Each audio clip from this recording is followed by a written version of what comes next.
Module number 3, capacity planning. So before starting with this chapter, capacity planning, let us know what capacity is. Correct? We have heard the word capacity many times in our engineering. So capacity means it is the maximum output that a production facility can produce. It is the maximum output rate of a machine or of a labor or of an equipment. How much maximum can a labor produce during a particular time? What is the maximum production that a machine can produce per unit time? That is called as capacity. Different machines have different capacities. So it is nothing but the maximum output rate of a production facility, or it may be an equipment, or it may be a machine, or it may be a labor. What do you mean by capacity? Capacity means it can be capacity of an equipment, capacity of a machine, capacity of a labor, skilled person, unskilled person, or space, etc. So capacity includes different resources.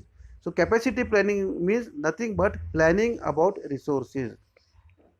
You are going to plan your industry. Where should you locate your industry? What should be the size of your industry? How many laborers you have to recruit, how many machines you have to purchase, what type of equipments you are going to purchase. So you have to plan about your resources.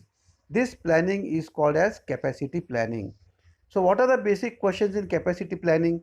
The basic questions are: how much is needed, when it is needed, and what kind of capacity is needed.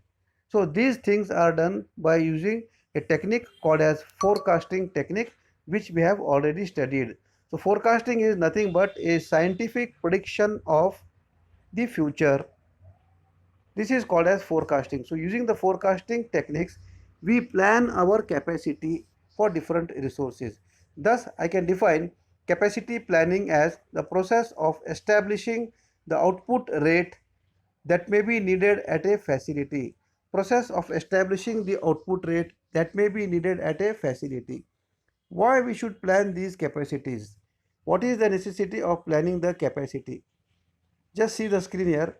Why we should do this planning? Because if I don't plan, suddenly I start the industry and I have not done the planning. Imagine if I have not done the planning, suddenly suppose the demand of the product increases so much that you are unable to supply them in time. Correct? If the demand of the product is so high and you don't have the idea that the demand is so high, how to supply them? So in such case, you start facing troubles because you are unable to satisfy your customer. Correct? Your customer may switch off to some other product. Sometimes you have started the machine, the production is there, nobody is ready to purchase them. The market demand has gone down. Sometimes the technology changes, the technology in the market has changed. Correct? Different. Sometimes the new companies start, competition starts, environments change, government policies change. So due to all such circumstances, planning is necessary. If you do not plan systematically, then our business may fail. If you want to remain in the market, we have to do capacity planning systematically.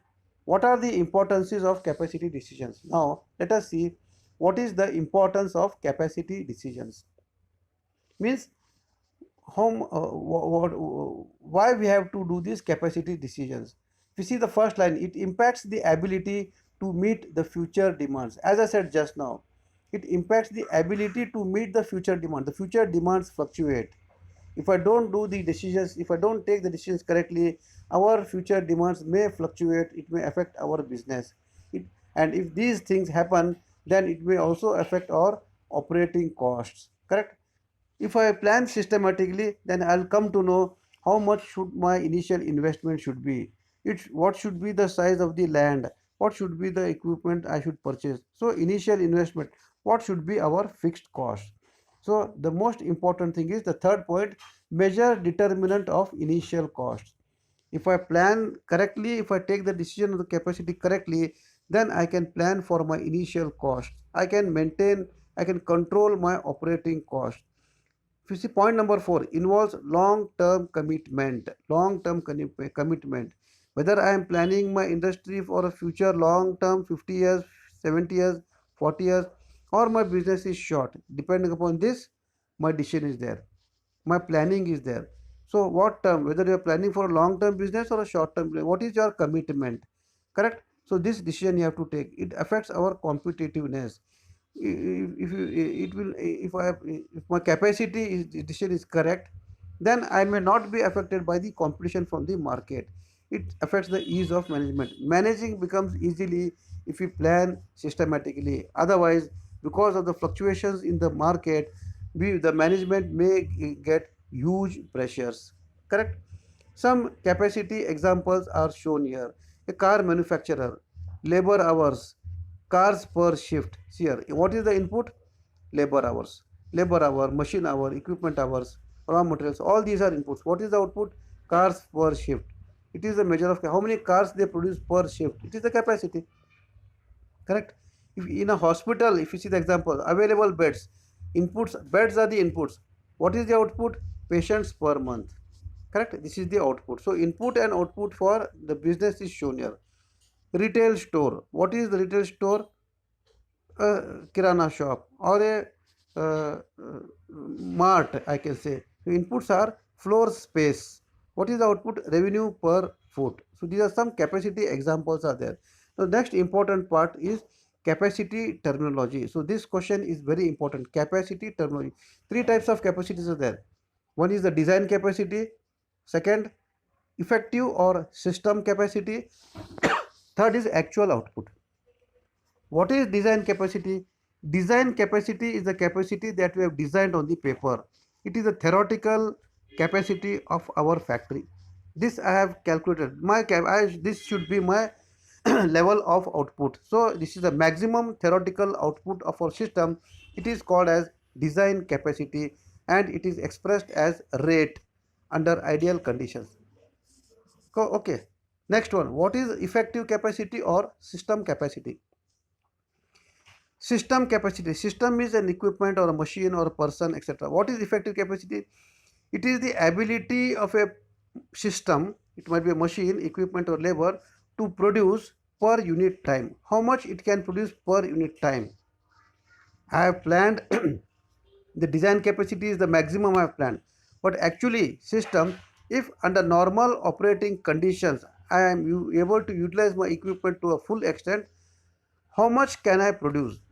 It is the capacity of the firm under normal operating conditions. This is called as effective capacity. What is the actual output? Actual output. Actually what you produce. I have designed my capacity for 1200. For example, I will give an example, just listen here. I have designed my capacity that I can produce 1200 units of uh, units in my industry. I have planned for this. This is design capacity, 1200 units. What is effective capacity? When actual machines start producing, I was able to produce only 1000 parts. I tried my level best to a maximum level. Still then the machines produced 1000 units. So this 1000 unit is nothing but the effective capacity.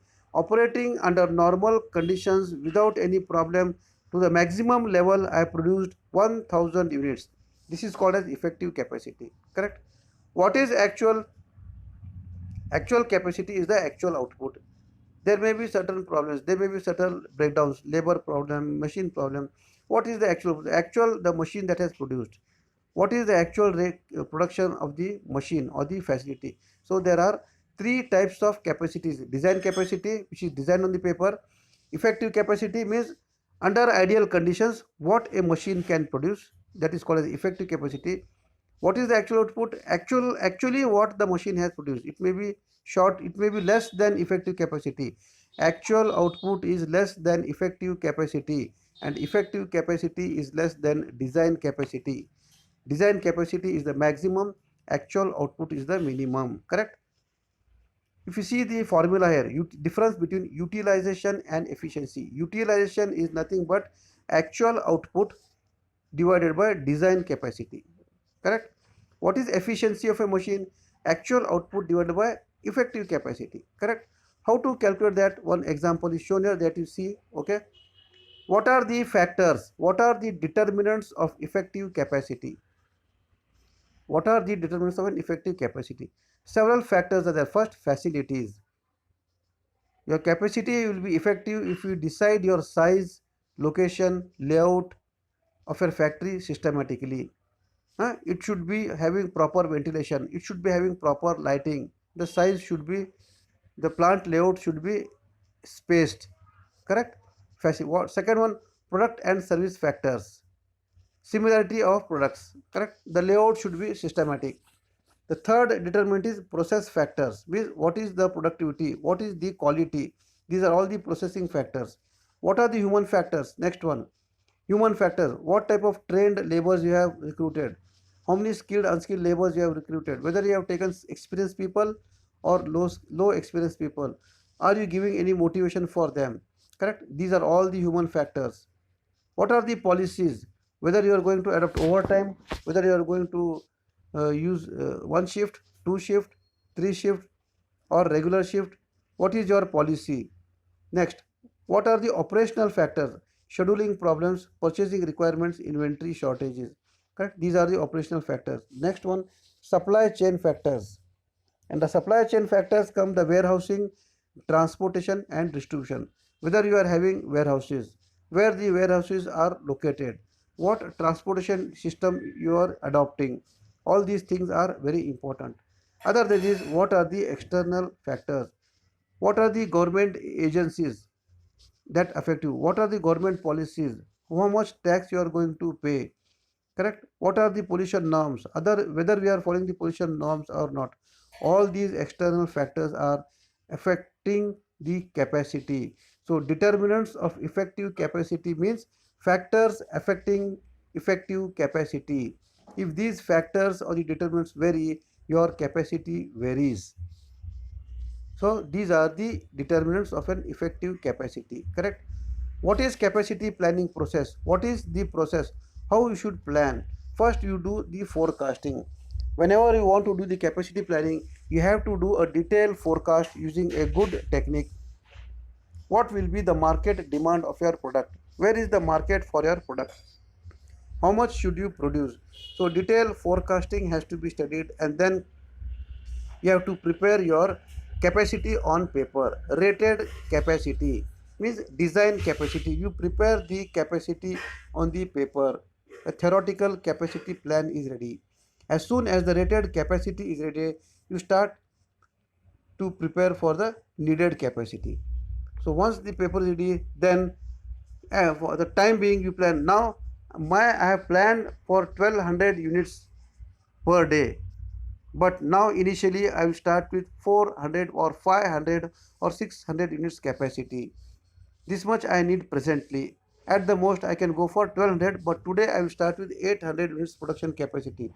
So what things are needed, what machines, equipments and labor are required. So you compute your needed capacity, then you go for whether any alternative plans are available. If available, think of the alternative plans by evaluating every plan. Evaluate all the plans and then select one plan. Evaluate your capacity plans, select one plan. While selecting the final plan, see what are the determinant factors. What is the initial cost of the land? What is the cost of transportation? What are the salaries and the wages in that area? Planning all those things, whether the skilled, unskilled laborers are available in that area or not. Then you this all these things are done during the evaluation of the capacity, and then you take a decision. Then you take a decision to select the best capacity plan. So once the best capacity plan is ready, it should be ready for implementation. This is how the capacity planning process is there. Okay. So other than that, I have taken the break even analysis in the chapter number 1, decision making model. We have studied what is break even analysis. That is very important for you all. So please do some numericals on break even analysis. Okay, thank you all.